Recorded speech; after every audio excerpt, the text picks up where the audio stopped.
Rewards. Hey, what's up? What's up? We're ready to rock.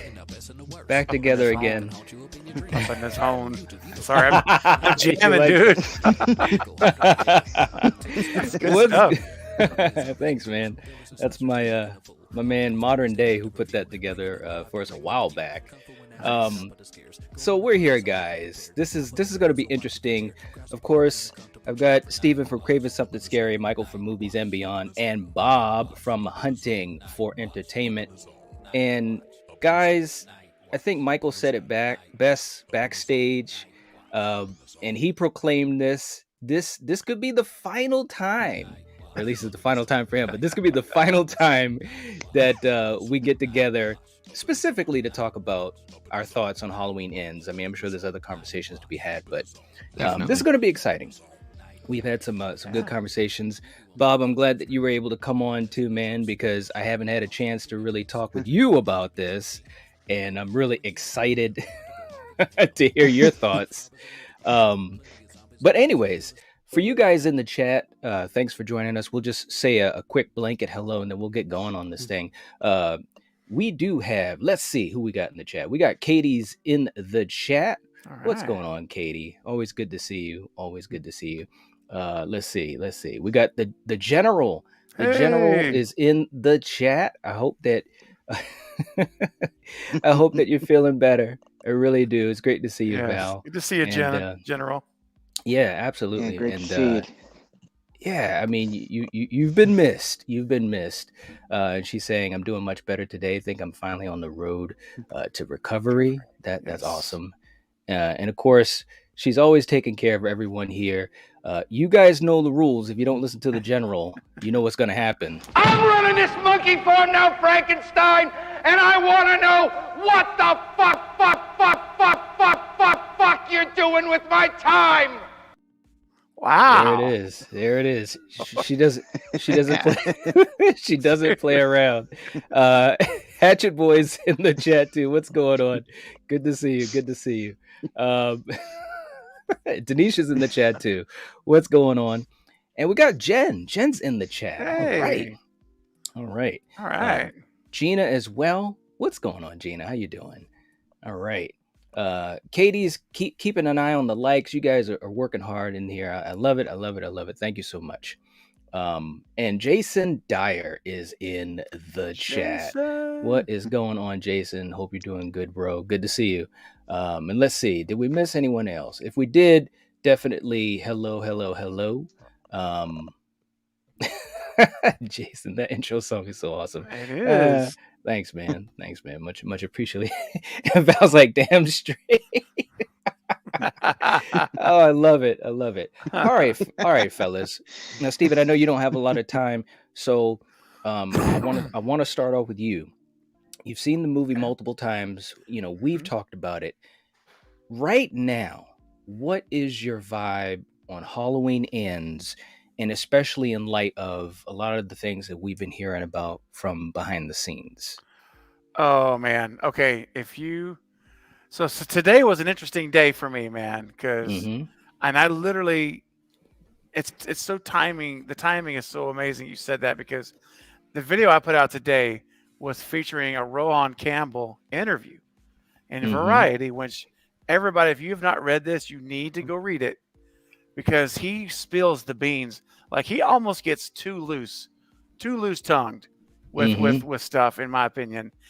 And I will say this, first of all, I don't have any skin in the game regarding trying to prove a point, make a point at all. I really don't, because I'm in the middle of the movie. I'm a 5 out of 10. So I literally am that fan who doesn't think it's terrible, doesn't think it's great. I'm literally right there. So I'm not trying to say one way or the other. I'm in the middle. Having said that, and I have seen the movie 6 times, just FYI, and it has grown on me every time, and I still think it's a great standalone movie or a Christine remake-ish kind of movie. Right. If this had been Christine redone, it would have been great. But anyway, what I'm leading up to is this. So when I read this Variety interview, something night jumped out at me. that really made me think a little differently of David Gordon Green, and it shifted my thinking, because what basically Rowan reveals in this is he says that when they offered him the job, when he was offered the role, this was before filming, before any script runs, he said, David told me, he set him aside. I'm paraphrasing, guys. I'm not reading a quote. It's in the video, but if you want the real quote, but basically he says, David set me aside and told me that there are going to be people that really, really, really, said it 3 times, really, really, really not be happy with the choices that we've made for this movie. Yeah. And then he said, I want you to be prepared for that. This is before they started filming. And then he said Jamie Lee Curtis reached out to him separately and said the same thing. He said, be ready for this. We know people are not going to like it. And so here's my biggest issue, guys.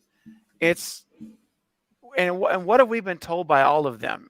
I mean, Jamie Lee Curtis did a whole thing where she was in tears saying, we do this for the fans. This is, we're making this movie for you, for us. And what we've come to find out now in this interview, we may have already suspected it, but this to me firmed it up, that David Gordon Green chose to make this movie knowing we were not going to like, the majority, not all, but a lot of the fan base was not going to like this movie. And that changes my opinion of him as a filmmaker. Because if you're here and you're truly trying to make a movie, who are you not making? You're making a movie for who?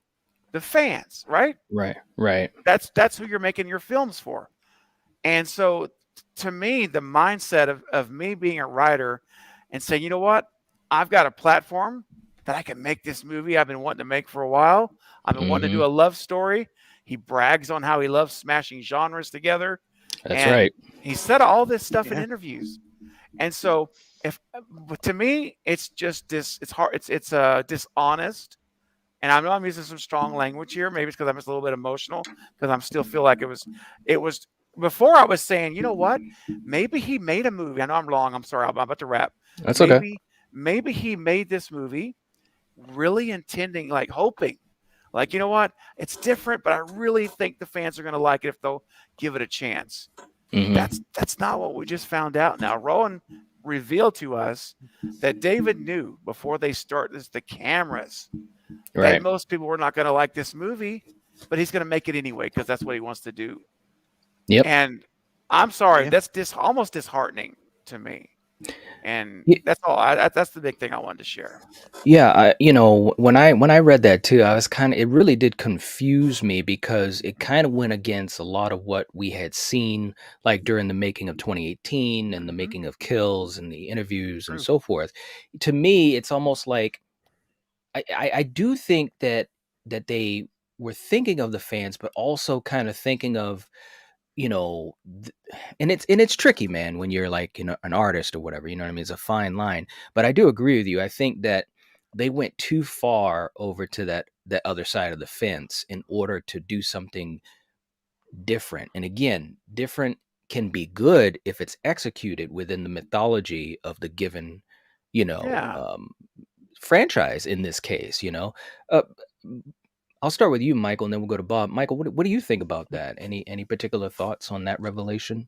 Well, I haven't read any articles or anything, so I'm just basically going by what Steven was just saying. I mean, that sucks.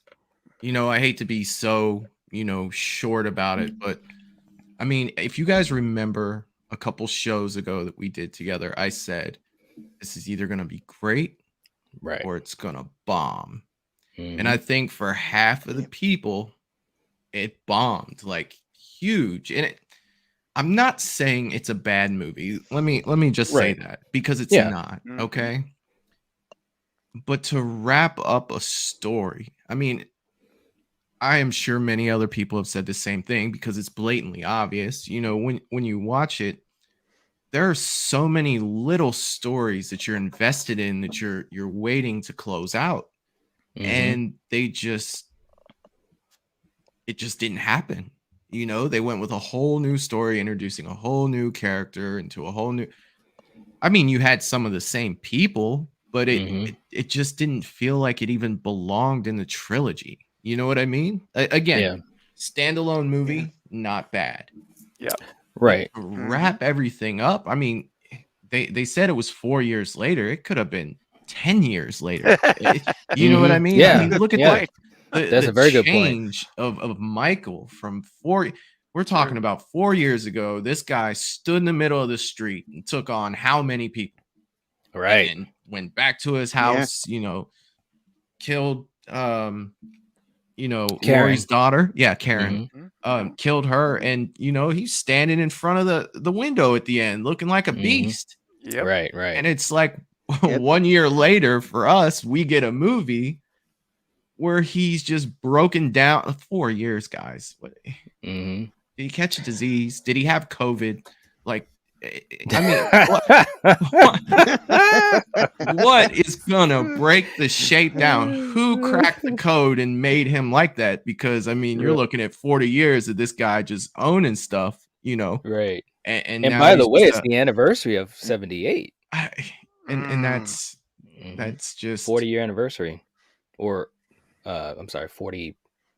I can't remember, but you know what I'm saying. Still, yeah. I'm just very disappointed, and maybe it's because of the way that I watch these movies. You know, Michael's the hero for me. You know what I mean? Like other people, it's like, oh, I'm scared of him. You know, you got to be. Right. For me, it's like I root for these guys. You know what I mean? I cheer for them, and who's gonna watch? Like, who would want to watch a Marvel movie if Thanos had like one leg? You know what I mean? Like, it just You got to have the villain has to be. This is true in any genre, whether it's action or if it's horror or sci-fi, whatever. The villain amplifies the hero. You know, when you have a great villain, then the hero is able to shine even more. If you have a weak villain, then it falls flat. Bob, I'm going to get to you in a second, but just to say also, we got Melissa that jumped into the chat, and Carrie jumped into the chat. What's going on, Carrie? And it's also an anniversary for Carrie. I just want to say, 8 months anniversary for Carrie Craves Cinema. Congratulations. And she's like, what? Another milestone. Woohoo. I'm honored to be a part of the Nightwatch Zone. We're honored that you're here as well, Carrie, and with all of our channels and in the community. And also saying hey to American Turkey Burger as well. All right. And Cody. Cody's in the chat too. All right. Okay. So, Bob, tell me what you think of this. What do you think of this revelation? Or, you know, if you want to piggyback on what Stephen and Michael said. For me, with DGG, I'm more shocked hearing it coming from him. I wasn't so much shocked with Jamie Lee Curtis, because even when 2018 kind of came around, she kind of started ragging on Halloween 20 years later herself, and it's like, that's one of the reasons you came back, and now you're just saying it wasn't for the fans, it was for money. So for her, I'm not shocked. I'm more shocked that the writer that had his own vision would go about that. And I'm sure, let's face it, you're writing something 9 out of 10 times today, you're going to divide people. I mean, look at Halloween 4. That even divided people. I mean, there are people who are diehards for that and the people who hate it. So I think with him saying that, it's shocking, but let's face it, horror fans aren't the kindest. Look at every backlash we've gotten in this. It's probably for the best if he knew this was going to divide people this bad, to warn him. But for Jamie Lee, it wasn't shocking at all for me to hear her say that in that article from him. So all right. That's where I stand on that anyway. Okay. Yeah. You know, I'm kind of in the middle with it, you know, because I do know that he kind of looks at this as his way of putting his signature on the movies. But what is shocking to me is that, you know, he didn't have that extra little bit of thought about the fan base reaction. And especially that conversation with Rowan saying, you know, and I know they have been constantly saying this is going to upset people and this and that, and what's up, Ginger Ninja? But I thought what they meant was, you know, how things were going to be executed in the form of the mythology of Michael and Laurie, at least having I don't know how many minutes they had, Steven, but it sure as hell wasn't a lot. I thought they would at least had at least another 10 minutes of whatever they were going to do at the end. We knew Michael wasn't going to have a lot of screen time, but I think, it would have been great if they could have gotten at least another 10 minutes or some more build up to the tension of the confrontation. But anyways, it's just crazy stuff, man. Yeah. Well, Knight, I remember when you and I, sorry, excuse me, when you and I were originally talking about those comments from Jamie Lee, we were like, what could it be? I remember us talking about, this is months ago, like your first of the year even. Right. We were like, well, maybe it's got to mean that Laurie's going to die. Remember, we were like, right. We never thought it was implications of the real storyline. It was more of like, Laurie's going to die, Michael wins. That's going to make people angry. Remember that? That's what we were talking about. Yeah. We never, ever dreamt that the writer was writing a story that's going to make us upset. It was about a moment that was going to make us upset. And to Bob's point, it wasn't shocking when Jamie Lee said it because, she's an actor in the movie. She's not a writer. It's like, okay, the actor's going to say this. But again, it could simply mean something like she dies. And we're all going to be upset that Laurie's died. Michael won. When the writer comes out and says this, before pre-production, this is before anything. He's just looking at paper on his computer or a script. And he's like, oh, yeah, people are going to really, really, really not be happy with this story. Yep. But we're forging ahead because I want to make it. I'm sorry, I may have been a little bit dramatic. But it's because it's just here's the reason why I'm this way. It's one thing if all these other people say it, but when the writer and director himself comes out and says it, right? To me, that's a game changer for me. It is. That's a whole nother level of disappointment. Because I agree, man. Why go out on a movie you think is going to really make people really, really, really? He said it 3 times. Upset. When you could write a movie that's going to make fans really, really, really amazed and thrilled. And to Bob's point, you're not going to get everybody happy. Right. We know that. Yeah. But I guarantee you that, maybe 75-25 happy instead of this 50-50 would have been huge. They could have done the same. Well, okay, this is the last question I'm going to have, especially for you, Steven, because I know you got to get going. If you could change, okay, just let me know. If you could change ends, like if you had, and I don't want to narrow it down too much, but if you could do one thing or maybe 2 things to ends to make it better, other than totally changing the story. Let's assume that Corey's going to be in this story. Okay. How would you change it so that you would move from that 5 rating higher? Well, a couple of quick low-hanging fruit things I would have done is I would extend the fight scene another 5 to 7 minutes. Make that a 10 to 15 minute battle royale, to use Bob's terms, wrestling. Let's go. Let's make this thing drawn out to where at the end of the fight we are as exhausted as she is. Yeah. We're worn out. We're like, oh my gosh, I can't believe this thing. That's the one thing they could have done, would have made a big difference, I think. The other thing would have been to make the movie another 15 minutes longer and give us some character time with Hawkins and Lindsay. Let us see the people that we care about. Let's see them more on screen. That's right. Yeah. Because you basically are reducing their roles for this new guy, which none of us know until the movie. And so he's getting their spotlight and their light's getting smaller and smaller and smaller. So I would say we got to make this movie longer, or I got to cut some of Corey's scenes back to add another 15 minutes to talk for our OGs. That's what I would have done. Those are the 2 things I think that would have made a huge difference in the context of the story. I absolutely agree. And you could have even done, listen, and then I'm going to get to you, Michael, and then Bob. You could have even had the same, let's say it's the same story. Everything is the same. Just give that ending even just 5 more minutes. And then at the end, they're going to take Michael wherever. If some way, somehow, something happened, you know what I'm saying? And either he didn't die, or think about this: what if he had pulled Lori in with him? I mean, that's pretty drastic. That's pretty gnarly, right? Or something, you know. I think it would have. I guess what I'm saying is, and I'm kind of being a little bit melodramatic, but I'm just saying it would have just been a few tweaks, and I think that half and half crowd would have moved a little bit closer to that, 55 to 60% people enjoyed the movie. I just think that people were really, like Michael said a while back, they were shortchanged on Michael so much, like way too much, Michael, what do you think if you could do one or two things to change this movie to make it better for you? What would it be? Well, other than all the things that Steven said, I agree with you 100% on the whole battle, and I would definitely have taken that cave scene out and had him get the mask a different way. Yes. To see that happen is just, I believe when I was on your stream, Craven, I said the disrespect, the disrespect that was put on my man there was just, it made me feel a certain type of way for the rest of the movie. It was just horrible. I would definitely have had him get the mask a different way. And I mean, what was wrong with the Scarecrow mask? I thought that was kind of dope. You know what I mean? Like, yeah, that was. Why? It was. Yeah.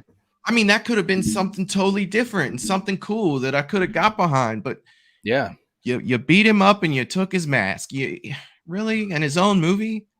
Bro, someone that plays. They could have shot that scene a little bit differently. Even if he took his mask, what if Michael was kicking his ass, right? And then something happened some way, somehow, and he was able to reach and grab it, and then, like he's freaked out and he runs. He like gets out of there quick. Like that would have given a different flavor to it, because Karen took the mask.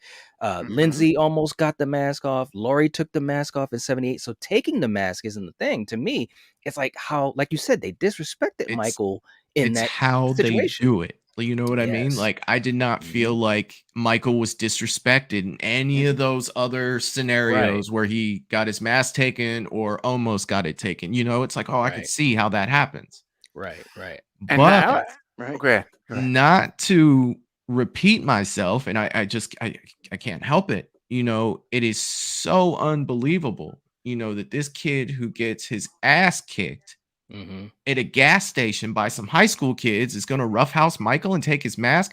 I don't care how much he's feeling the darkness, bro. That is not happening. And I think that took me so far out of it that it was just like, and I agree with what Steven was saying before. The ending was just, it was 3 minutes long. It was we got to hurry up and end this. Let's just go ahead and throw him in a grinder or whatever you call that device that crushes up cars. And man, it was just so disappointing. I agree. Well, real quick, Michael, before we move on to Bob, I want to mention what you said that made me really think for a minute. Because remember when the Dr. Mathis killing happens and we see Corey in that scarecrow, I call it a scarecrow clown. I know it's a scarecrow, but it's got a clownish, man. It looks clownish, It looks clownish, which but I think that was awesome. Yeah, it looks dope, I agree. Why I agree. Can't it was a cool wear thing. that the rest of the movie. Right. Yep. It would have been great. And I mean, if you're going to play this horror Batman and Robin, Robin's got to look different than Batman. What are you doing? That's right. And you're right. Eliminating that one cave scene. That's the scene I can't stand to look at when it comes on. I hardly want to look at the screen because I can't stand it. You take that scene out, keep him in that scarecrow mask. Yeah, it was awesome. That's huge, man. That's a good point. I really like that. I absolutely agree. And also, just to say, hey, what's up to Good Real Hunting's in the chat? What's going on? Good to see you. Good to see you. I think that's Brett. Jessica as well. What's going on? David Gordon Green knew what he was doing. I think he knew about the marketing as well. They knew nobody wanted to see Corey as a trilogy ending. I definitely we definitely have heard that. It's so true. Much maligned. It's crazy. Bob, what do you think if you could do one or two things to change how this story went? Well, it's going to be hard to top both Stephen and Michael on this, so I'm not even going to attempt that, since those are my two biggest gripes. But what I would have changed would be the marketing. I mean, I felt that was heavily disrespectful to OG fans that were expecting the fight scene of the century. They pinned it pretty much Michael versus Laurie. And we really didn't get that at all. And I felt that was like just a real slap in the face to how you captivated people from 18. Like, this is your kind of trilogy. You're going to get a conclusive ending. And while we did get that, it fell really short because most of your core audience that are diehards might not be on YouTube. Like, they'll see one quick trailer and be like, oh, it's Michael versus Laurie. I have to go see this. I know it's only been a year, but they're going to finally end it this way. I have to see it. And I think the marketing is what really tore the fandom apart. Not even so much the movie, it's how it was promoted. Oh, definitely. I agree, man. I mean, they really set you up, and of course, obviously we're on YouTube, so we watched so much, we talked so much about it, but we kind of knew the possibilities, and unfortunately, we were led correctly as far as Michael's minimal time. But for those who didn't follow it, man, I agree, man. The marketing was definitely putting it out there. There was going to be those two facing off, and good God, man, it's crazy stuff, man. It is. And thank you guys for putting the links to these guys' channel in the live chat, and I've got the link in the description too. Thank you guys so much. Seriously, Katie and Val, you guys rock. And also, Steven, are we just 3 subs away from 7K? Well, we're very close. I'm actually right now I'm only 28 subs away. Let's go, baby! Congratulations, man! Congratulations! Thank you guys. I'm so excited. Man. I'm like, oh, it's like when the collective hit the 1,000 the other day. That's right. And we're like watching that number, like refreshing it. Yeah. And I'm like, come on, baby, 28 more. It was exciting. It was exciting. It was. And hate to Travis as well. And all you guys are awesome. And again, Katie, thank you for putting everyone's channel in the live chat. Definitely make sure you guys subscribe to Hunting for Entertainment, Movies and Beyond. And let's get Craving Something Scary to 7K. Thank you guys. Thank y'all so much. I'm telling you, it's crazy stuff to even think about it. We also have another channel anniversary for Travis. 3 months. And he says 3 months already. I know time flies. Time really flies. But thank you so much for the support. Much appreciated. Seriously. Absolutely.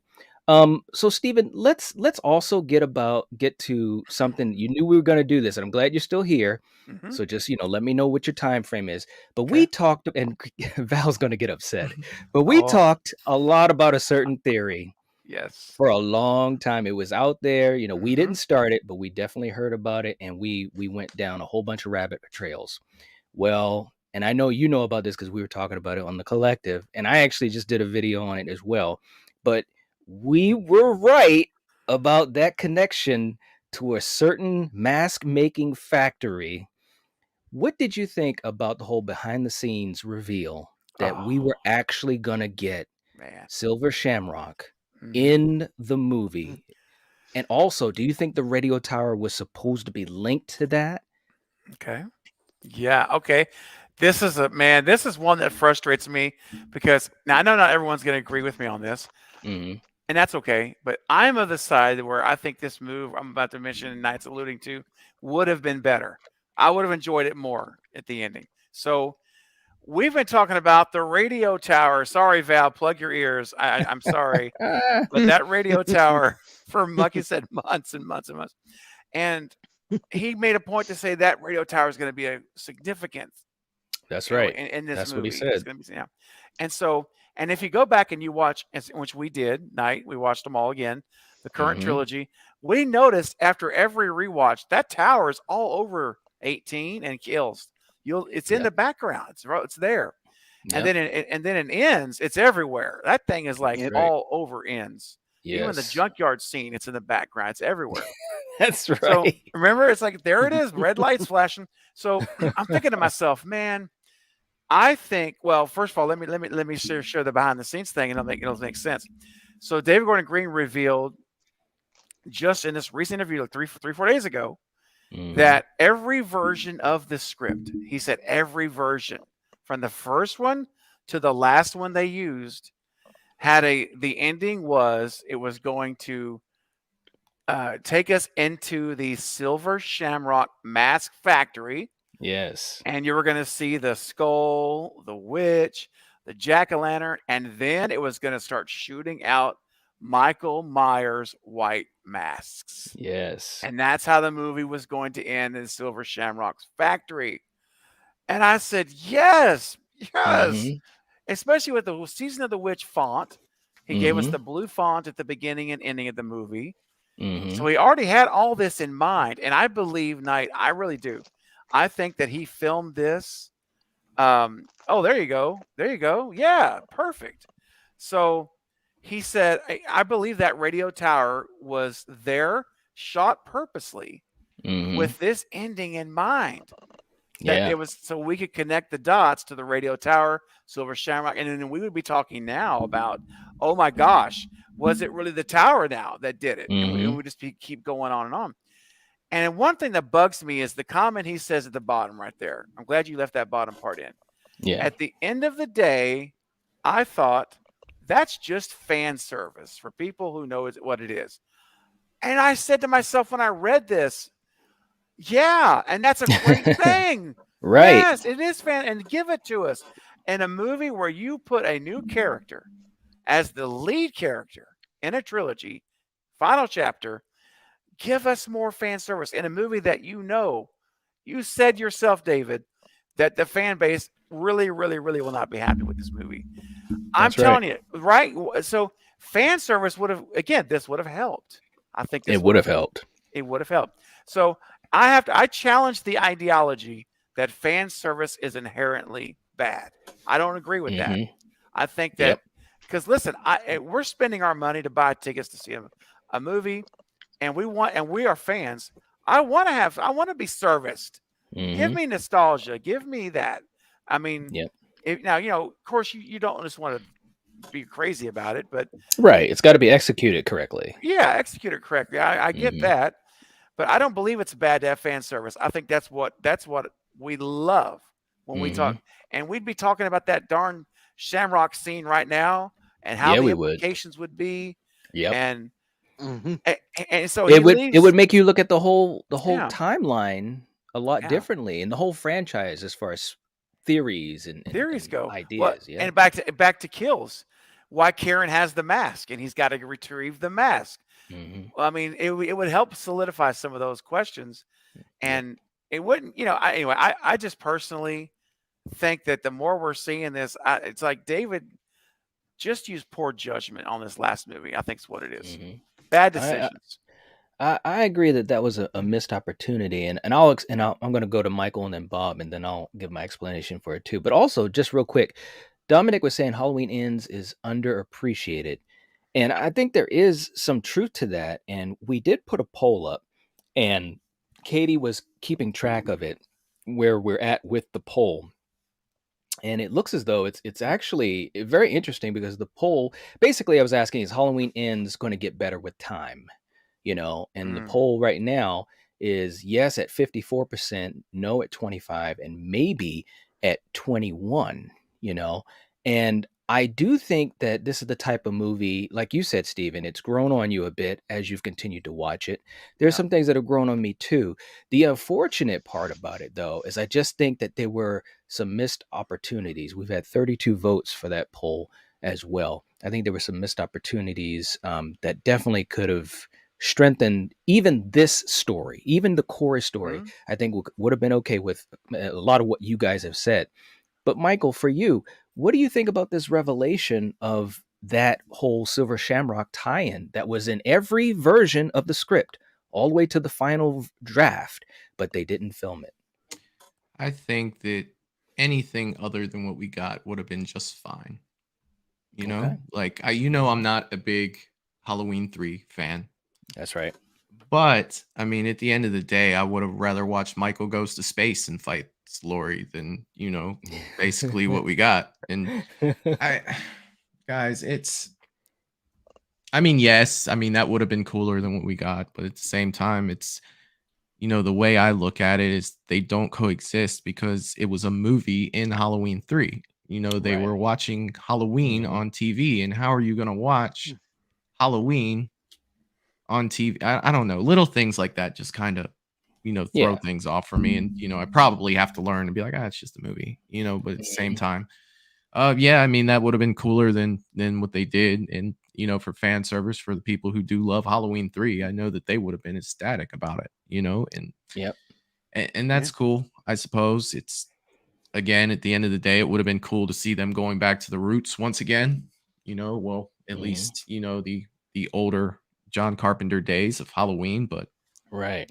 Well, that's a good point, man, because what I thought was going to happen was, because they said it was more intimate, a smaller movie, not as bombastic as Kills, which it wasn't, but in a Corey way. And I thought for sure, and by the way, hey to Donna and also to Tiger Man, but I thought that we would have had some more Michael stalking scenes, like when Laurie saw him outside of the house and then he disappeared. I was like, in the theater, I was like, okay, here we go, guys.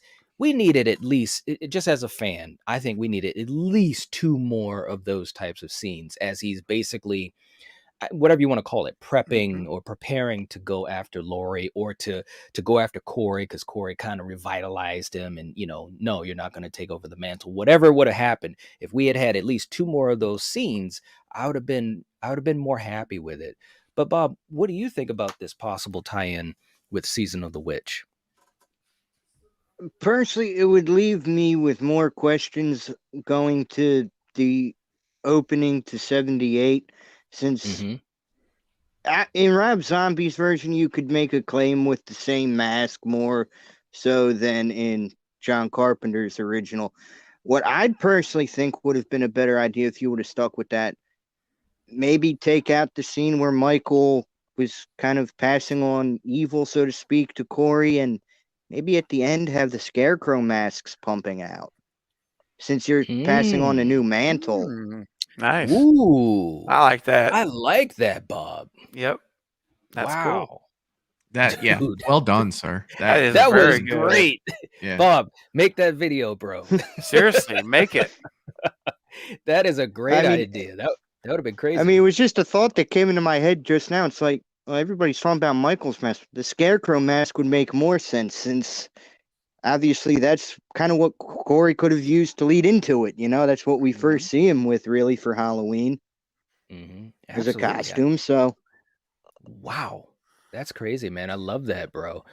Michael's just done so much, without his mask for it to be the mask. I mean, look at the bus scene in Halloween 2018. You remember that kid's dad, where it panned around and the dude's head is like all the way back here and his neck's broken? Yeah. Guess what? He didn't have his mask yet. He just. This is the way I looked at it, was that, and I said this in my video that I put out about this. And by the way, hey to Abby, Tiger Man, thanks for keeping an eye on the likes. Keep it up. It definitely is much appreciated. Let us know how we're doing. And please, if you haven't hit the like button, please do. But the way I was looking at it, what I said in my video was, we've seen Michael without the mask. He didn't have the mask when he killed Judith. So the evil was already inside of him. He was already evil. But to me, the mask was more of like an enhancement of sorts. And of course, being a martial artist, I always kind of go down that road. But like, if you look at the samurai, right? Very formidable warrior, can do a lot of damage. But when he has that weapon, when he has that katana, it's almost like he's leveled up, so to speak. And to me, that was part of the mask, but also hiding that humanity, taking away all that humanity, whether it be pain or remorse or whatever, and to me, that's how I looked at it. And because of what we got in this movie, I think it would have been an interesting ending. I'm not necessarily saying, like, before I saw the movie, that's what I would have wanted, because I didn't want any over explanation. And of course, this gives some explanation. I thought they would have done a nod, something like you would have heard the jingle on the radio, or maybe someone's walking past a TV and you see just a little bit of the commercial, something like that. Not on the nose, not too heavy handed. But of course, they were planning to go all the way, Stephen. They were. to literally show Michael Myers' mask on the conveyor belt. Yes.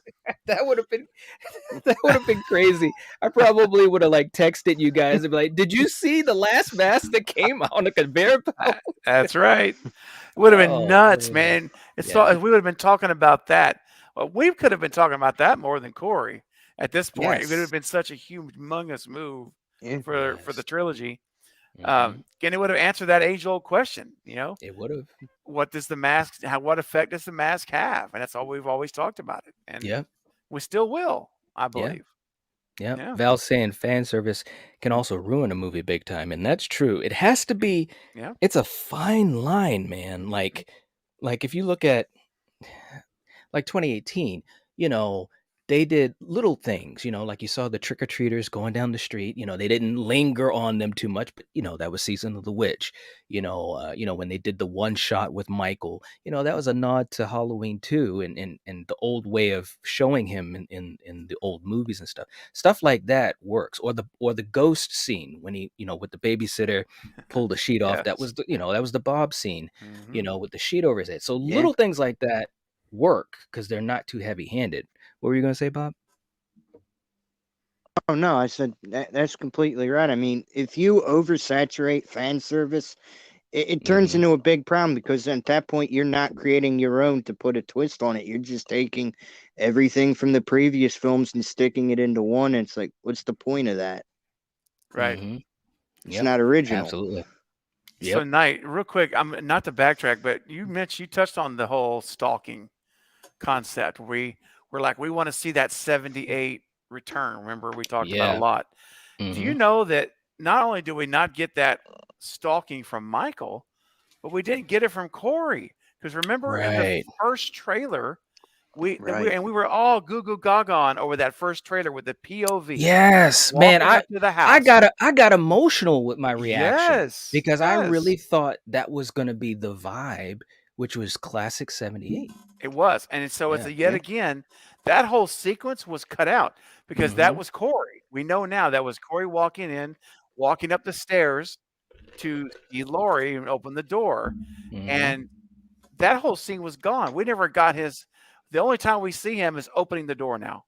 The whole walk up into the house, none of it's all gone. So that one stalking scene we would have gotten was even cut out. So that's right. It really was almost like Scream 5 had no chase scenes for Ghostface. Right. This had no stalking scenes for Michael. Or Crazy Corey. Stuff, man. Crazy stuff, man. It is very crazy. And Extron was saying, this is interesting too. I think the like or dislike for a movie has to do with the channel, because certain channels you'll see fans not like the movie, but on others you'll see fans like the movie. And I think there's definitely some truth to that. I know a little bit, yeah. Yeah, I know for me, and I know it's same for you, Steven, I just tell it like it is. Exactly. It's like, and like I said, this movie, I enjoyed it. But I also see some of the things that I wish were done differently. I do keep my mind open to maybe enjoying it more years from now, because there was a time when I hated Season of the Witch. There was a time I hated Friday 5. Well, not hate, but I didn't enjoy it as much as I do now. And so forth and so forth and so forth. So, but it's true, some channels, they definitely can lead, vibes of the people that watch them. Yeah, there's definitely some influence, but I think tonight's point, him and I, and just speaking for us only, and it could be this. I'm sure it's the same for Bob and Michael as well, but just speaking for us, because he already mentioned it, we just say what we feel about the movie, but we're also very quick to say to our audience, listen, if you loved it, love it, and don't be ashamed to love it. If you hated it, don't be ashamed to hate it. If you're in the middle, form your own, whatever your view is. Let that be it. Don't let me sway you or let us sway you over to one side or the other. Right. Go with what you really feel. It's okay to be different than what we think. So true. It's important to say that, because I think there's some folks out there that want you to think the way they do.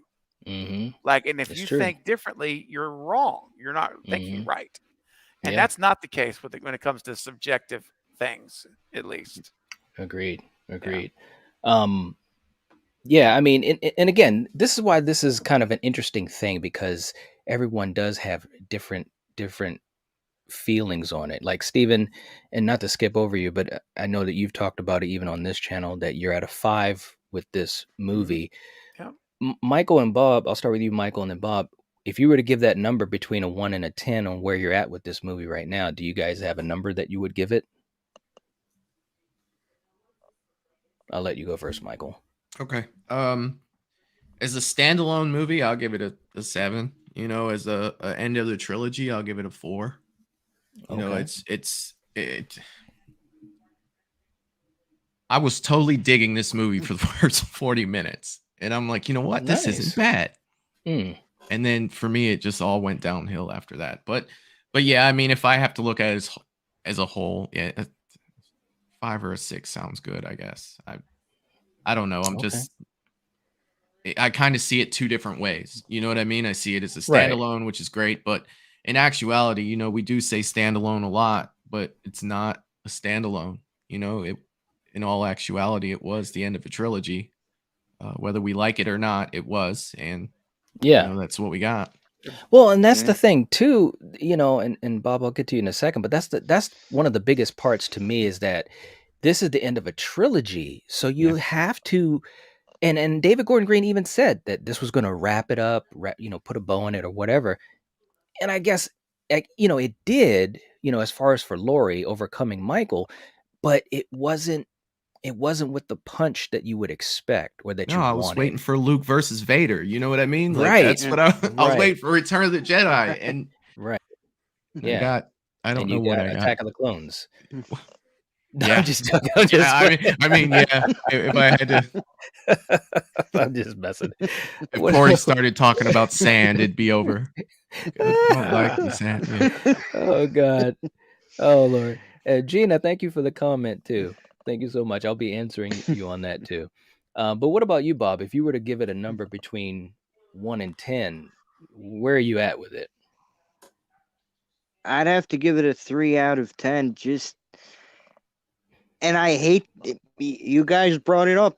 I was going to do this on my own, but to me, it kind of gave me this whole trilogy was just like the last Star Wars trilogy to me. It's like it started off good and it kind of just went slowly down. And if we could have gotten this to say somehow this is what started in 2018, at least introducing Corey, maybe we could have had something different.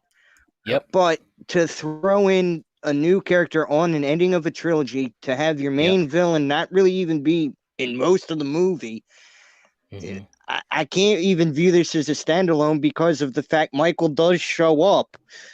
It's like it's just a 3 out of 10. If we could have gotten this earlier, it'd be a 7 out of 10 because I'm not gonna lie. At least the first 40 minutes, I was digging it.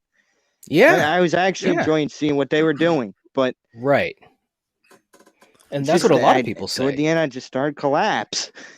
Yeah, I mean, they just didn't stick the landing, and a lot of people said they were digging it in the beginning, the first whatever half hour or so, and I was too, because I'm thinking, wow, this is really building up, and you know, my mindset, you know, and that's just the way it works. I'm thinking, okay, Michael's not gonna go for this, you know what I mean? Like hurt or not, you know, and especially when they showed that he was kind of coming back. Right. Once they showed that, I'm not gonna lie, guys. I was like, okay, he is gonna make an impact in this movie, and I was all ready for that. But what about this, guys?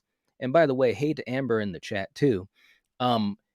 If they took what they did in Ends, if that was the second movie, right? You know, you talk about Corey, whatever, he becomes, you know, the acolyte or whatever. You don't kill Michael at the end, obviously. And then you have the storyline of kills. Michael wrecks shop. Laurie figures out a way, and then they crush him. I think people would look at Ends as the second movie higher than they do now.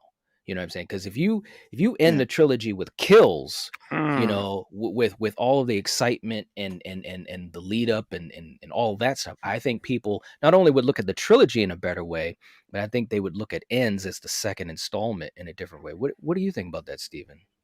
Yeah. Oh, I think so, because if you introduce Corey in 18, All right. Mm-hmm. And he's a character there. Maybe he's not Allison's boyfriend, but he wants to be. Maybe he's trying to court her away from Cameron in 18. So we see this guy like, okay, we know who that is. And then then we have this new version of Kills where we see this guy now, whatever reason, he does what he does and ends and kills. We move it up. Like to your point, there you go. We move it up and we see him devolve into this whole thing. And then, yes, Michael says, you know what?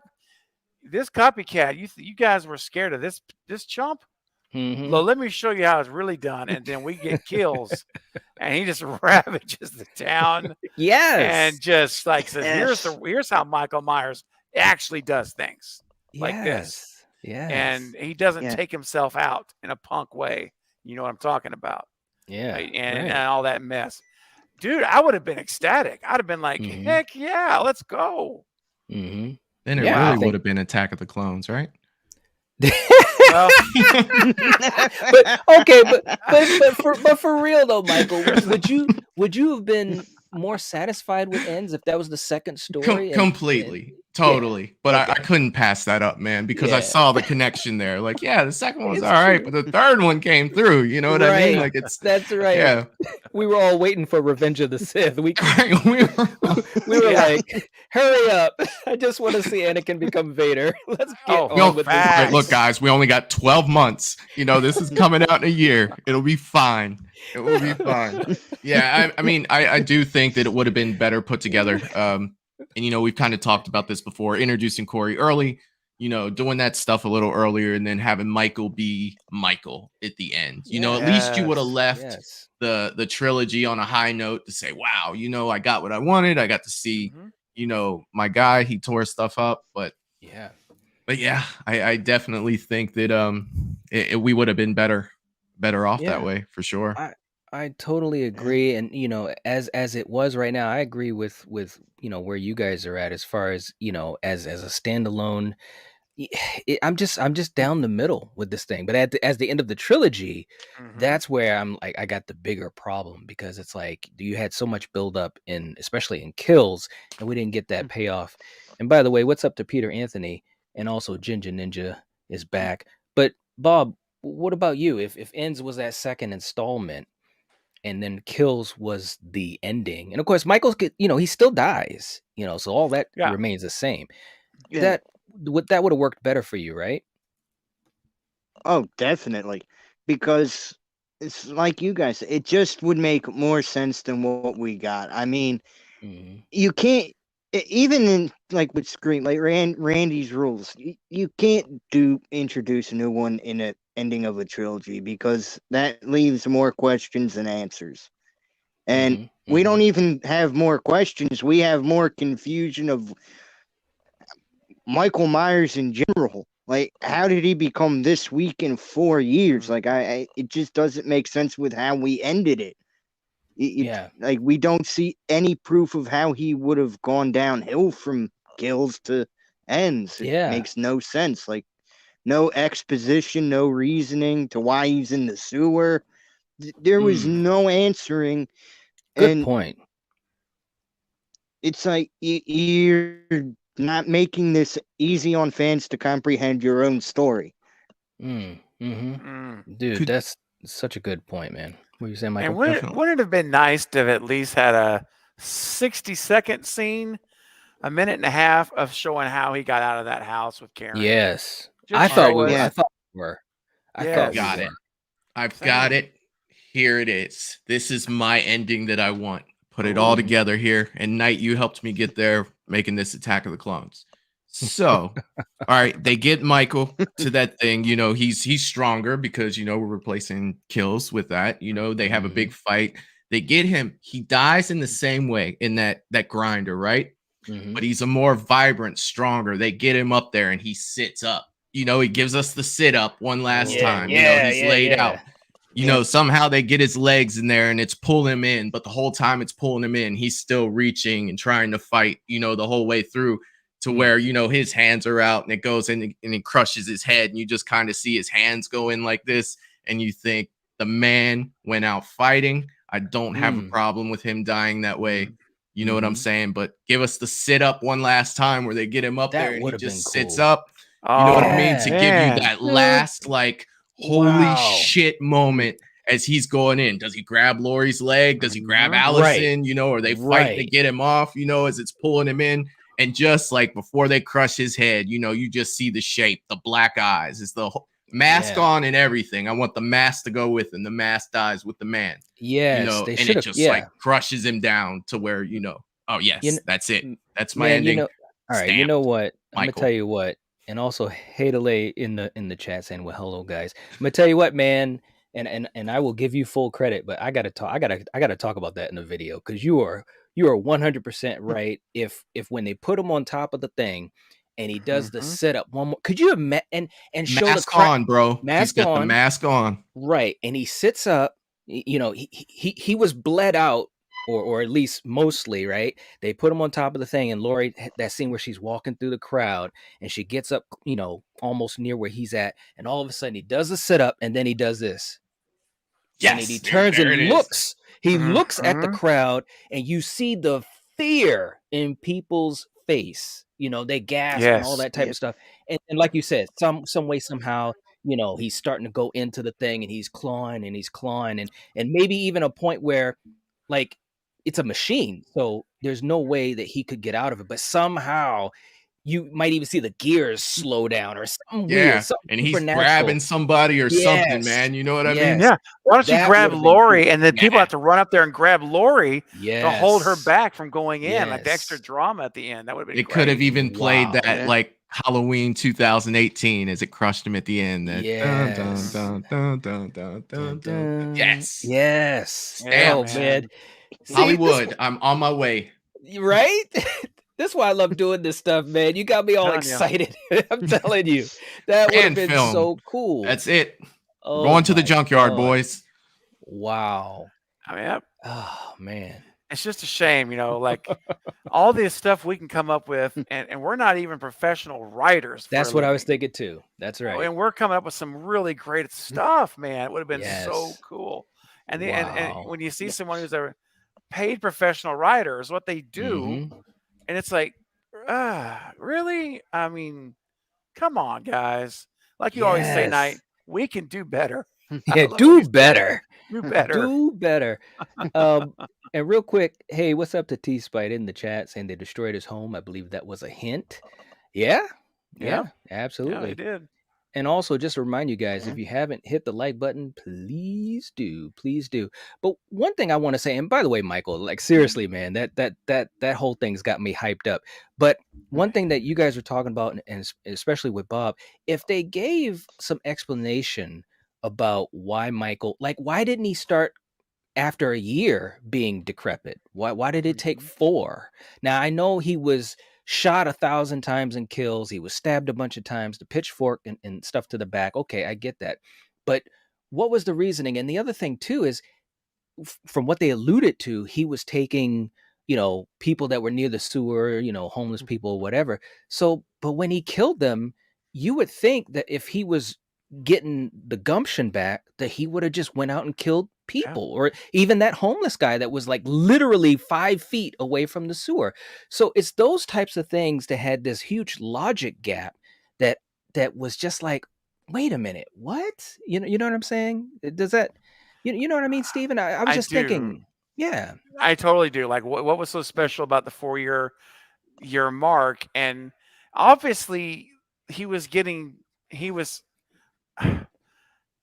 didn't kill that many people in this movie to all of a sudden be at 100%. Like they get like that homeless man, for example, the hobo guy, which he never killed, which is I thought interesting. Like you said, all this time, we don't know how long he's been out there, but he's been out there long enough to know it's Michael Myers, and he's like, why did they let you come out? No one else ever comes out. No one else does. Yeah, he's been there long enough to see a pattern. Yep. So maybe the homeless hobo was bringing him people to kill. Maybe he was the gory gate, you know, life preserver, if you will. Maybe. Because remember, he's like, you know, you get back in there, you know, and get me that. Of course, you don't give me that mask. Again, a side note, we talked about it the other day. that should have been Nick Castle's cameo. Yes, I was thinking that too. That should have been Nick Castle, imagine? especially when Yeah. he said, "I'm Michael I'm Myers." Michael Myers. I would have stood up and be like, Mm. "Yes, you are, bro. Yes. Yes, you are." Dude. Dang, man. How was that Absolutely. not Nick's cameo? I don't Right? know. I don't know, dude. That's what I kept thinking. It was, I mean, don't get me wrong. It was cool seeing him, and he gave the shout out to PJ Soul, see anything you like. But it's like, man, if he was the hobo and actually said that line, "I'm Michael Myers," or even fed Michael a couple of people just to get, a couple minutes on screen, that would have been so freaking cool. Lee loves the idea of him fighting the Crusher. So do I. Coriander's in the chat. What's going on? Saying hello, handsome, in the panel. Hi, everyone in the chat. What's going on, girl? What's going on? Hope you're doing good, babe. Man, I'm telling you, these are just interesting things. And like you said, Steven, we're not professional writers. No. I'll just speak for myself, guys. I'm just a guy. I'm just a fan. I don't know how, although I do like to write some stuff, but I'm not a professional like these guys. How did they not think of these things, especially when David Gordon Green knows this movie was really going to upset people? To me, fine. You want to be an artist and tell your story. I get that. But just make sure you give a little bit to the fans, especially with what you did in 2018 in Kills. I think they really did honor the fans and the OG so much. And I think that's one of the reasons this just came to my mind as far as a way to explain it. But I think that's one of the reasons why this one jarred me so much is because the other two movies did give you those things for the OG fans, which all four of us are. You're going to have new fans too that don't give a crap about some of the old movies, but you got to make sure you stay true to look, we're the ones that got us to 2018 and Kills and Ends. We're the group that, goes to the conventions and buy the t-shirts and the movies and DVDs and Blu-rays. You got to give us a little bit more, and we just came up with a couple ways that you definitely could have made this work a little bit better. It's crazy, crazy, crazy stuff. Guys, one more thing I want to throw out, and I know we're all over the place, but what do you think? I'll start with you, Steven, then Michael, then Bob. What do you think is the future of Halloween?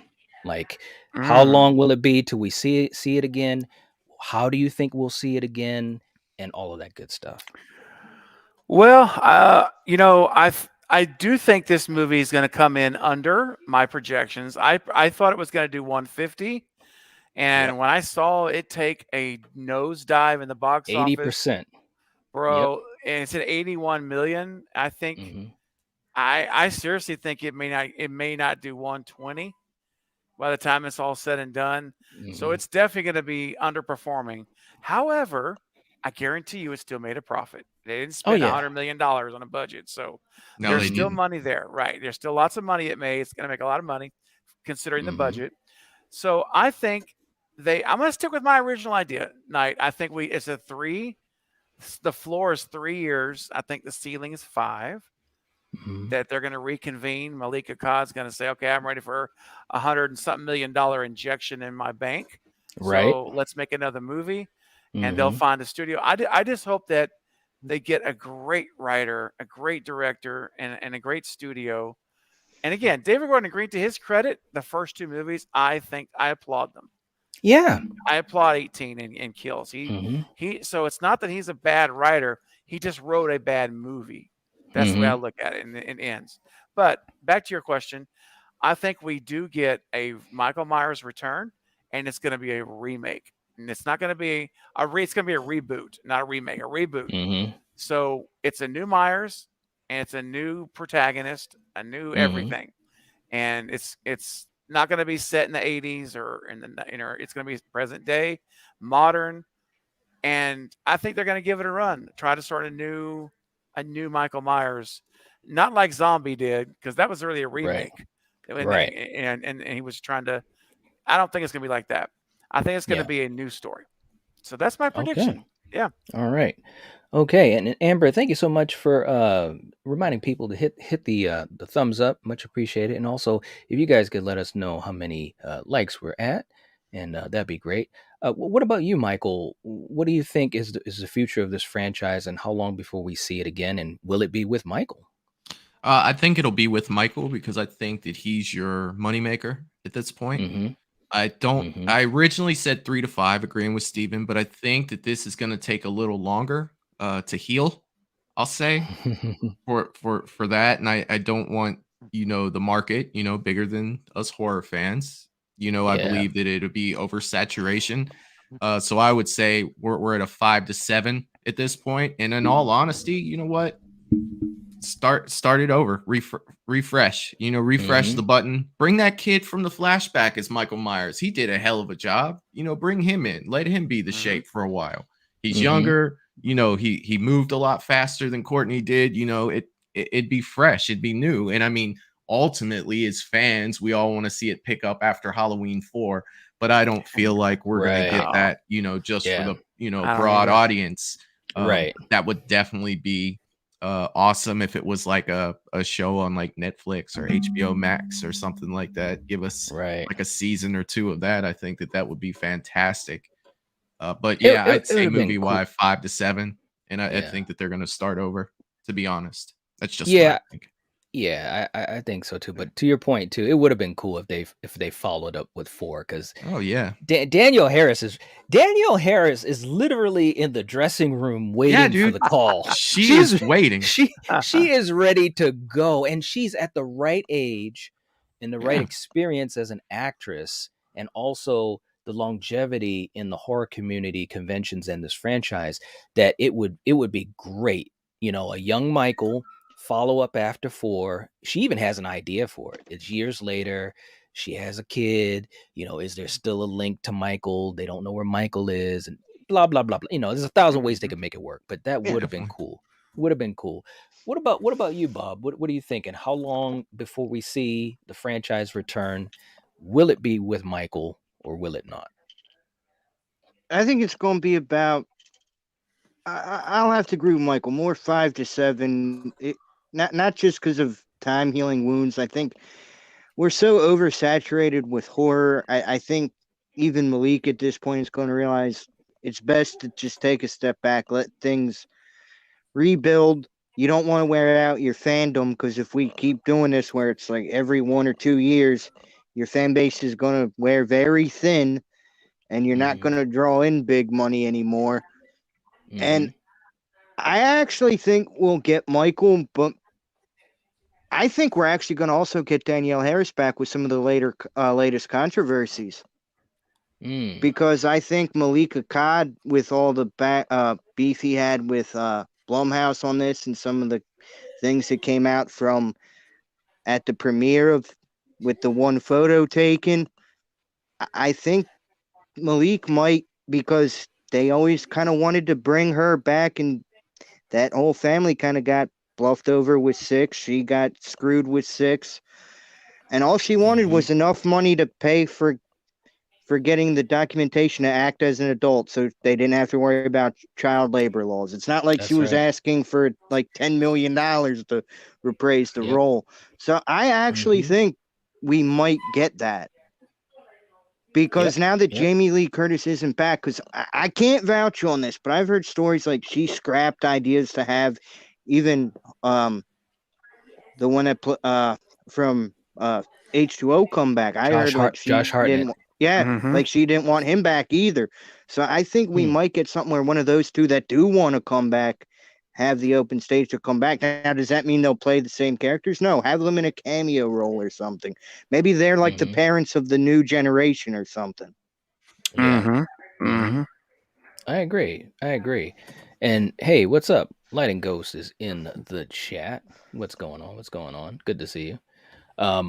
T-Spice saying they need to sit down and really think of a strong movie idea. Give it 3 to 4 years.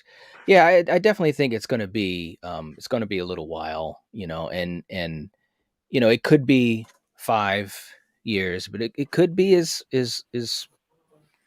short as 3, but I do think they're going to kind of like start over, and some way, somehow, you've got a younger Michael, and he's just going after someone else. It's not going to be the Strodes or anything connected to Laurie, I think. And of course that's a smart thing, because she had her swan song, and now you can move on. But he will be back, there's no doubt about that. And I think the other part of it too is, and I know this almost sounds ass backwards, and thanks for the update, Ginger Ninja. But when he does come back, the fan base might be even more rabid because of how little screen time he had in Ends. Like, this next movie, if it's a good concept and the marketing is good and everything is pretty good, this next movie could be popular like 2018 was. If you've got the right crew on it, because people they miss Michael. You know what I mean? Exactly. Do you think that that's a possibility? And I'm not saying that this was their plan, but Steven, do you think that like when this next movie comes out, let's just say it's it's a young Michael, we got a decent director and crew around and whatever. Do you think the fan base is going to really be like, okay, we're back and really rally around this new movie? I do. I'm gonna be on this side of the coin because there's two sides. One side of it is, and I'm not saying I know which one is right or wrong. I'm just saying one side of the coin is, oh, I'm not going back to a Halloween movie. They messed us over on that last one. That's one side. But the other side is what you're tapping into tonight, which is, yes, we're going to finally get a do-over. We're going to get Michael back the way it should be. That's the side I'm on. And so that's why I'm hopeful with 3 to 5 years. And I think that the smart thing to do is whoever does this next one, they've got to be watching everything that's happening now. They're going to remember all this with this movie. And they're going to look at the box office and see that plummet. They're going to look. All this stuff's going to be in their minds, because what the box office is telling them is what we're saying. This is not what you promised us. Right. This isn't what you promised in the marketing. This isn't what you advertised. You bait and switched us. So I think the next one, whoever it is, if it's Ty West, just saying, comes in, whoever they bring in to do this, it needs to be a I don't want to use that phrase. It's a little bit. It's a no holds barred. But that's a much better phrase. Right. A no holds barred return, and we're gonna see stalking. We're gonna see. Yeah. I mean, just ruthless kills. The stuff that we should have seen in this movie. Everything. You know what I'm saying? Just all the missing check boxes. We're going to get all of those. That's right. No, nobody wants you to be right more than me, Steven. Trust me. Trust me. Poor Michael. Can I just say something just as a quick aside? And I know, Michael, you won't mind this, but my man is dejected about this thing. And I get it, man, because, again, and I'm just being real about it, I enjoyed it, for what it was, but I also can see the pitfalls and the issues. And I definitely didn't like it as much as the other two. You know what I'm saying? And I'm very divided on it. Yeah. But Michael, I feel for you, man, because Michael's like, I just want Friday the 13th to come back and let's just get on this Jason chain for a while. It is his turn. Right? It is my turn. Right? 13 years, man. Who's next. It's my turn. Michael, you had your turn. Wow. Right? 13 years has been crazy. And speaking of Michaels, we got Michael Trapson in the chat. What's going on, man? How you doing? Good to see you. Good to see you. Welcome. And you guys are saying hey to Michael. Great to see you jumping in, man. But seriously though, Michael, as far as if they give us all these things, I mean, for you as a fan, are you going to rally back? If for real it comes back and it looks like it's a good crew and it's a young Michael and the marketing we assume is more honest and he's doing what he's supposed to be doing. Are you back on the train and rally around this movie? And do you think other fans will? Let me see the trailer first. That's what I'm going to say. Let me see the trailer. Let me see the mask. Let me see all that stuff. But would I love a great Halloween movie? Of course I would. Absolutely. Most definitely. Oh, yeah. Would I be skeptical at this point? Yes, I would be very skeptical. Just for the simple fact that, I was told one thing and then, through breakdowns and everything, it's just like as it got closer and closer, they started showing more. You started to realize, okay, well, this is supposed to be an epic showdown.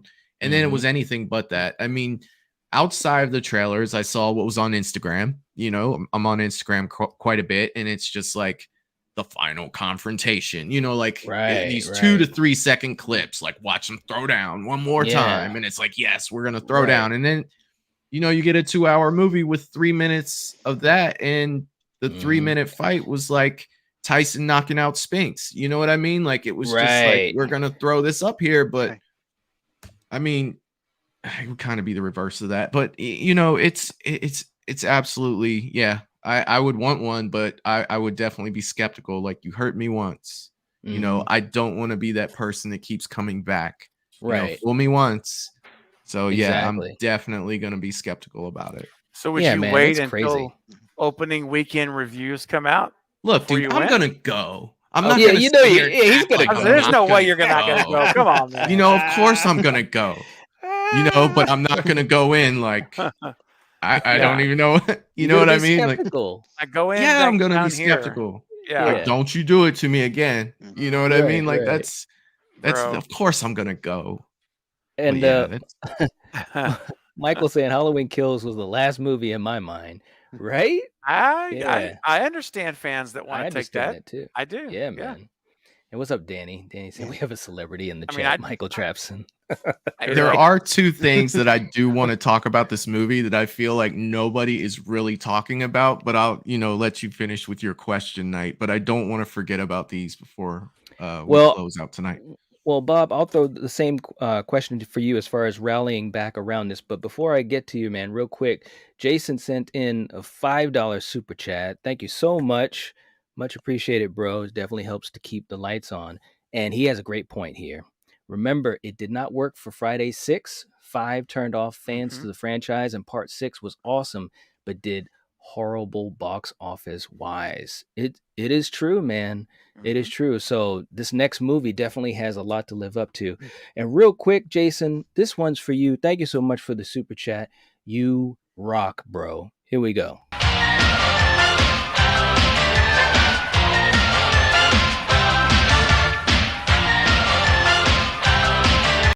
Minutes. There it is. There it is. All right, man. But thank you so much, Jason. Really appreciate the super chat. You rock, man. And Steven, you got to get going, right? I do have to get running, but I'm glad I was able to stick around longer than anticipated. And this was a great time, guys. Absolutely. Appreciate the invite. This was a lot of fun. Thank you, Coriander. Yes. Jason needs his comeback. That's right. He does. Thank you. He does. He's going to get his time. It is his time. Yes. And he will get all of the kills, not 2 of them. Yeah, he will. He will not be in a sewer. No. If Jason gets his mask stolen by a kid, it's over. There will be no letters. There will be no letters. Oh my gosh. All right, guys. You guys, it's been a blast. I've enjoyed it as always. Absolutely, bro. We'll do it again soon. You guys have a great night. All right, you man. too, sir. Good to see you. Bye, everybody. See ya. Catch you later, man. Definitely, Steven rocks, man. If you haven't subscribed to Craven Something Scary, do that. He is right around the corner from 7K, so definitely do that. But Bob, what about you, man? With this next movie that we know it will come out, but if everything looks good surface-wise, is your vibe going to be like, yeah, man, we're back? Or are you going to be cautious or nervous or what? I'm going to be extremely cautious, and it's not just because of what we got with Halloween Ends. Look at what Amazon's done to The Lord of the Rings, one of my favorite trilogies, books out there. It's completely been destroyed. Look at Wheel of Time, another thing Amazon did, completely ruined. And there are so many things that look great on the surface, but end up being a disaster. And it's not even like, let me see what studio's doing it. Let me see who's behind it. Let me have more than just the usual kind of news. Give me solid details on, do you have a vision? Have you seen the other Halloweens? Are you an actual fan of horror? Do you know what you're doing? How long have you been doing this? I don't want someone coming in that has no appreciation to doing it. It's just doing it so they can get their next movie out. That's not a horror film. I'll Scream 3 with Roman. I want someone who's passionate. Look, I know a lot of people rag on Saw, Spiral, Book of Saw, but you could tell Chris Rock enjoyed the stuff, and he was trying to implement his own thing into a decent story and move away from Tobin Bell, and it worked for what it was. And you could tell that poured out. David Gordon Green, I don't know how much he is to fully blame with 2 new writers on Ends, Good point. Just because he warned somebody doesn't mean it was all him. Maybe the new people had more control and they changed things over that maybe he actually thought fans would have liked, and we got a different script. So Yeah, I'm not going to go saying he didn't care, because 18 and Kills, he showed he did care about the franchise. right. Well, that's true, man. I mean, we even saw the late great Wes Craven, who was constantly put in a position where things were changed or the studio had protocols that went against his wishes. And it's like, so if that can happen to Wes Craven, that literally can happen to any horror director, and it happened to Wes a lot, not just on Scream, and it's crazy, man. And real quick, Omni saying, I'd love to write a movie with you guys. we definitely could have done some interesting things with ends. And Michael saying, Jason definitely is way overdue. There's no doubt about that, man. I cannot wait. I mean, seriously, we've been waiting for 13 years. It's crazy. It's absolutely crazy, man. Yeah. I can't believe it. Catch you later, Hatchet Boys. Take it easy. Take it easy. Have a good night. Have a good night. But Michael, what was the thing that you wanted to bring up as we start to head around the corner and get ready to wind down here? Okay, these kind of things head into my little quirky way of thinking, and they're by no means changing the movie whatsoever. Mm-hmm. But little things like, okay, when they started in 2019, and they were like Halloween 2019, the whole Corey went to be the babysitter. So that was 2019. So that was 1 year after Michael's rampage, correct? On Halloween. Right. And they never found him. Yeah. Why the hell are there so many people on the street? There's kids everywhere. There's people out trick-or-treating. There's people going to parties. Wouldn't you think like, hey, on Halloween, this guy comes and kills us? Don't you think we should probably try to button this down a little bit? I mean, he disappeared last year, but that's kind of his MO. He comes back on Halloween. Yep. And nobody was really, the kid mentioned it, a little bit when that Corey was babysitting. But that kind of didn't really stick with me too well either. And I know that it's petty, but it kind of bugged me like, hey, why are all these people out and about, at this time where this guy who shows up on Halloween comes through and slaughters us, without knowing where he's at. And that was a little thing. Yeah. And then not a whole lot of people are talking about that lady that got that light bulb in her neck. She's just going to show back up. And, like, dude, I could not believe she came back, man. What? Whew. It's like these people survive wounds almost as well as Michael Myers. I just look at the screen like, what? Like, you didn't live. That didn't happen. And this lady, it's like you couldn't even open the door when you didn't have a light post in your neck. How did you not bleed to death and get out of that? I want to see that story. Show me that story. To be fair, if you had the subtitles on, because I have, it's supposed to be her sister. Yeah. What you mean? It's supposed to be a relative. No, the girl sitting in the chair, in the wheelchair outside the grocery store. Yeah, that's Sandra from Kills, who got stabbed in the neck. Well, then somebody messed up on the dialogue because it said it was her sister. Huh? No, that was her. She had the scar on her neck and couldn't talk and everything. Like, that's what threw me off, because the thing saying it's someone else. I'm like, okay, I'm confused because this is not who you're saying, but I don't know. So sometimes I guess Peacock likes to mess things up. Might have gotten the wrong information too. Sometimes. Yeah, no, that does happen though. I've seen that happen in movies before where they'll have the wrong words or whatever. So definitely could have happened. But yeah, having her come back, man. And what's up to Mr. Flamboyant in the chat? What's going on? Saying hi, guys. How you doing? How you doing? But yeah, you're right. Michael just basically like obliterated a town, and a year later, people are just, hanging. Listen, and I've said this in my videos before. If I was in Haddonfield when that rampage happened, I'm leaving. Yeah, I'm done. I am headed to Canada, man. That's what I'm doing. I'm done with Illinois. You know what I'm saying? Yeah, I'm done. But for the people that are still there, it's like when Halloween comes around, like we're bolting doors and we're just keeping the eyes peeled. You know what I mean? So I My definitely house is agree gonna with you look with that. like the house in The Purge, where he could lock it down with a security system. Nobody's coming in my house on Halloween, bro. Like that's Right? I've got a year Go- to figure this out. We're gonna get this together. right? I'm gonna have like 4 signs outside of my house with 4 different security companies. Like, no, Yeah. that Yeah. is not happening. Mr. Flamboyant saying, "Are any of you disappointed with this Halloween trilogy?"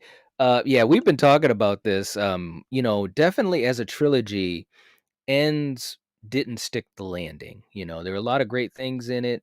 And it started off really, really, really cool. And we talked about this earlier in the stream, so definitely check out the replay if you can. But as a trilogy, for me, as a trilogy, I just don't understand why they decided to make some of the choices they did. And even if they kept the whole Corey story, we've kind of talked about Michael as far as not having him in the movie enough. But think about this too, guys, and this will be one of our last talking points because we're going to end up in maybe another 5 minutes.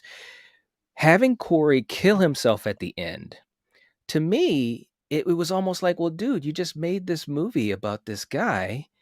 I was on his side in the very beginning until he turned to the dark side per se. But then you have him kill himself, and it's kind of like they should have just once Laurie shot him, and he went down the stairs or whatever. They should have just let him not kill himself, and then maybe at the end they don't find his body. I would have that would have been better for me as well, because having him kill himself, saying, "Well, if I can't have her, no one will," and he stabs himself. It's like, no, dude, anyone can now because you're dead. It But he just didn't even didn't. do that right because he woke back up. That's right. It's like, He didn't come even. on, man. What do you guys think about that, Michael? I'll start with you. I mean, the I fact that mean, he killed himself, it's like, well, why? you know? I it I so was that supposed to be like the intimacy of this movie, like the Romeo and Juliet moment that they were going for? Like, if I can't have her, no one can. Well, Mm, technically anyone else in the world can have her now if you stab that's right. yourself. That's You right. know, and it just didn't make any sense to me. Like, if I can't have her, no one can. So you're gonna kill yourself? Why? Right. It doesn't make any sense. And then he didn't even do Yeah. that right because when Michael came up, he grabbed Michael's leg. Yeah. What would And have been Yeah. cool is if he had, some more left in him and they had a quick little tussle, and then, if Michael killed him, whatever. I just think that there were so many times when they could have taken the right turn and they took the opposite turn. You know what Michael I should mean? have sartained him with his boot. All right. Bob, what about you? What did you think about Corey killing himself at the end? Did you think that was a bad way to end his character arc, or what? For me personally, no. He's so far down the rabbit hole that he has no logical thinking left. He's just making no sense at all, and he's thinking one way, which is the opposite. And to me, the whole time he's just pretty much at this point trying to make it look like Lori killed him. I mean, we had the call earlier, like your mother's trying to kill me. Everything was leading to Mhm. that. Now the execution in the film itself, it worked, but it's like the scene itself kind of felt, because of what we saw in the trailer, kind of felt meaningless because you took away the stalking, what Mhm. would have made sense for us to think maybe it was Michael. Like you kind of left it obvious once he was shot, because we see the mask. Like you don't hide anything. Like you just made it purely obvious it was Corey at that point because we know he took the mask. So once Yes. we see it, it's like you took away from your own meaningful little story arc you had, and it fell flat. And then Mhm. his ranting made sense because he was at that point gone. I Yeah, he mean, was. he's thinking he's playing hockey out in left field during a baseball game. Mhm. Yeah. No, you're right. He was So definitely it made gone. sense because like I always say, you don't know what a psychopath thinks. It kind Mhm. of worked with 78 with him not talking. It was more realistic because you can't think like, okay, is this guy really sane? Does he know what he's doing? Is he plotting everything? Because all we Mhm. see is him slowly stalking, and you can put pieces together from that.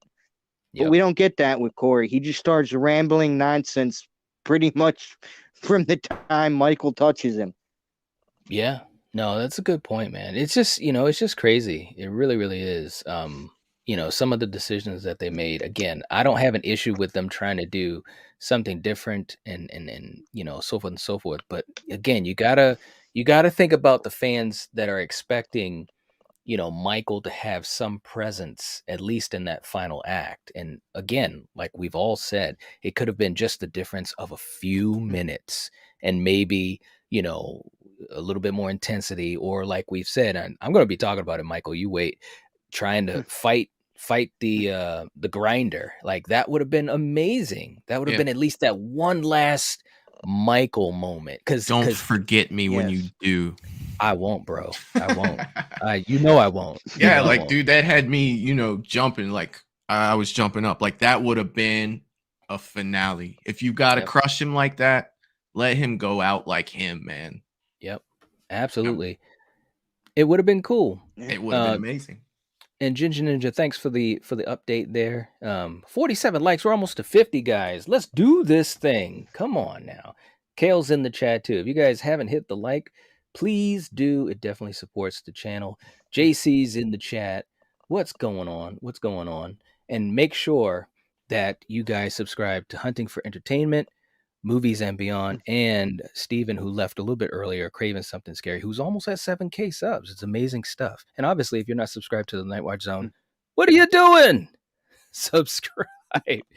As we get ready to head on out, we get 53 votes. The question was, will Halloween Ends get better with time? 53 votes. We got 42% saying yes, 34% saying no, and 25% saying maybe.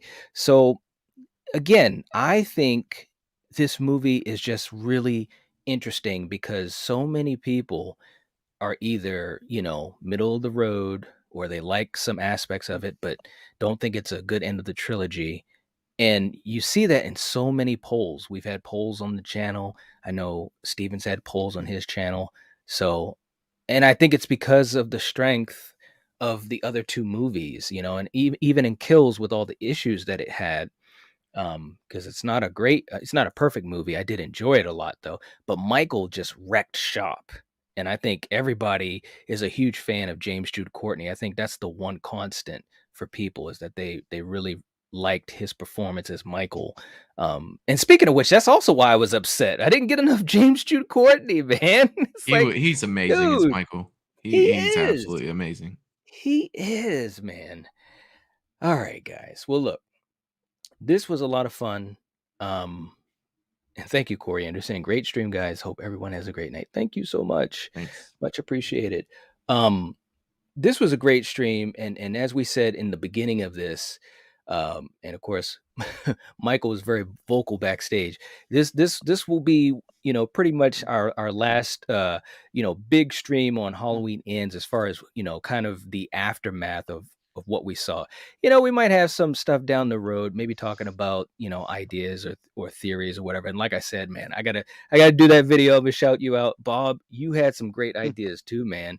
I'm just saying, you guys, definitely put those things out there, because I think it's really interesting stuff. And for all of us that saw missed opportunities, I don't know, man, it's like a way to heal a little bit, if that makes any sense. You know what I'm saying? I mean, seriously, it just got me a little hyped up and everything, man. As we head on out, Kale saying, dang, missed most of the stream. Just wanted to say I absolutely loved Halloween Ends, but I definitely understand why it's probably the most divisive film I've ever seen over The Last Jedi. Yeah, Last Jedi. I don't know about that one. Ooh, I don't know. This one didn't feel like it had a political statement in it, so I like it better for that reason. True. Good point. All right, guys. Well, we're going to get ready to head on out. Please leave a comment. Let us know what you think about this discussion. We had a lot of great talking points. These guys on the panel were fantastic. Make sure that you show them your love and appreciation for them taking the time out to be here tonight. The links to their channels are in the description. Go to their channels, subscribe to them. They're absolutely awesome. And also to thank them, because both of these guys, as well as Steven, are also supporters of the Nightwatch Zone. We really appreciate it, guys. Seriously, it's not taken lightly, and man, I can't even give enough thanks, seriously. And of course, as we head on out, Jason with a $2 super chat saying, "Let the Friday the 13th talk begin." That's go. What I'm talking about, Jason Dyer. That's right? A smart man right there. That's what I'm He is, man. He is ready to go. Jason, as we get ready to head on out, let me play this one for you real quick, bro. Thanks so much. Here we go. You're stupid. Never make fun of another person's hair.